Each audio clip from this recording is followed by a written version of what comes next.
नमस्कार मित्रो, माझ्या कायदेभान या लीगल चॅनलवर तुमचं स्वागत आहे. आजच्या व्हिडिओचा विषय आहे, शासनाने जर एखाद्या पब्लिक पर्पजसाठी तुमच्याकडून जमीन भूसंपादित केली असेल आणि ती जमीन त्या संपादित कार्यासाठी वापरल्यानंतर काही जमीन शिल्लक उरली असेल, तर या उर्वरित जमिनीचं काय, त्याबद्दल कायदा काय म्हणतो आणि रिसेंट जजमेंट काय आहे आपण बघूया. तर मित्रो, आपल्याकडे दोन भूसंपादनाचे कायदे आहेत.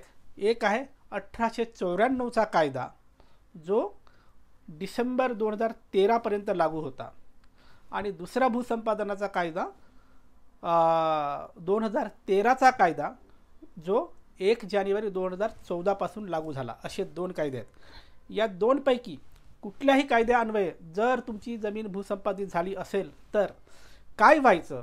जमीन भूसंपादित झाली की त्याचा जो सातबारा आहे तो शासनाच्या नावे व्हायचा, किंवा ज्या प्राधिकरणाच्या भूसंपादनासाठी उपयोगासाठी भूसंपादन केलं जायचं अल्टिमेटली त्याच्या नावे हा जो काही जमिनीचा सातबारा आहे किंवा त्याचं जे मालकी हक्काचं कागद आहे त्याच्या नावे व्हायचं.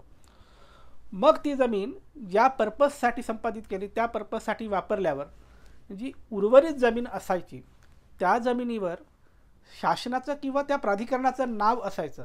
त्याच्यामुळे शेतकरी काहीही करू शकत नव्हता. तो हवालदिल होता. ती उर्वरित जमीन अशीच पडून राहायची, वापरल्या जात नव्हती. असाच वाद हरियाणामध्ये झाला, शेतकऱ्यामध्ये आणि शासनाच्यामध्ये. कारण शासनाने संपादित केली, ग्रामपंचायतला जमीन दिली होती, ग्रामपंचायतनी पब्लिक पर्पजसाठी वापरली.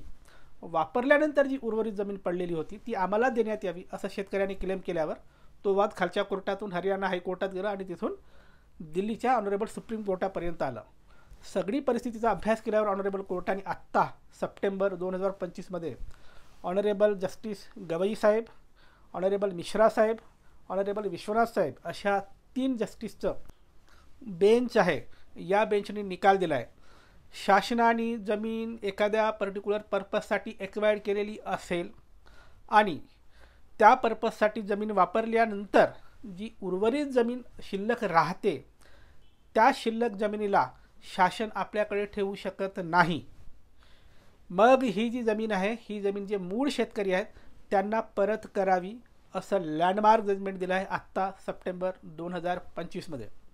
बरं, नुसतं जजमेंटमध्ये त्यांना परत द्या असं नाही म्हटलं, हे पण सांगितलं की तुम्ही ही जमीन एक्वायर्ड करताना ज्या रेशोमध्ये एक्वायर्ड केलात त्याच रेशोमध्ये हा उर्वरित जो तुकडा आहे जमिनीचा तो सगळ्या शेतकऱ्यांना रेशोच्या हिशेबाने परत करा. म्हणजे काय? म्हणजे असं समजा 5 शेतकऱ्याकडून 10 एकर जमीन एक्वायर्ड केली होती, त्याच्यातील 8 एकर वापरली, 2 एकर उरली, तर ही 2 एकर त्या मूळ 5 शेतकऱ्यांना परत करा. पण मूळ 5 शेतकऱ्याकडून घेताना प्रत्येकी 2 एकर तर घेतली नसेल, कोणाकडून 1 एकर घेतली असेल, कोणाकडून 1.5 घेतली असेल, कोणाकडून अर्धा घेतली असेल, असा काहीतरी रेशो असेल.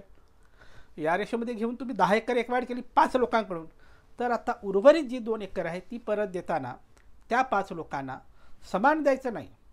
ज्या रेशोमध्ये त्यांची तुम्ही एक्वायर्ड केला तो रेशो काढा आणि त्याच रेशोमध्ये आत्ता उर्वरित जो तुमचा 2 एकरचा भूखंड आहे तो त्यांना परत द्या असं जजमेंटमध्ये स्पेसिफिकली सांगितलेलं आहे.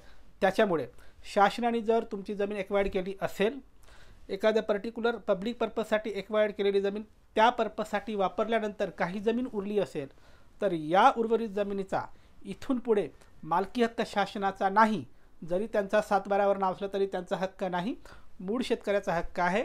मूळ शेतकरी आपला क्लेम सांगू शकतो आणि ती उर्वरित जमीन आपल्या नावे मागू शकतो आणि शासनाचा सातबाऱ्यावर जो नाव आहे ते कमी करून मूळ शेतकऱ्याचं नाव त्याच्यावर येऊ शकतं. अशा पद्धतीचं हे जजमेंट आहे.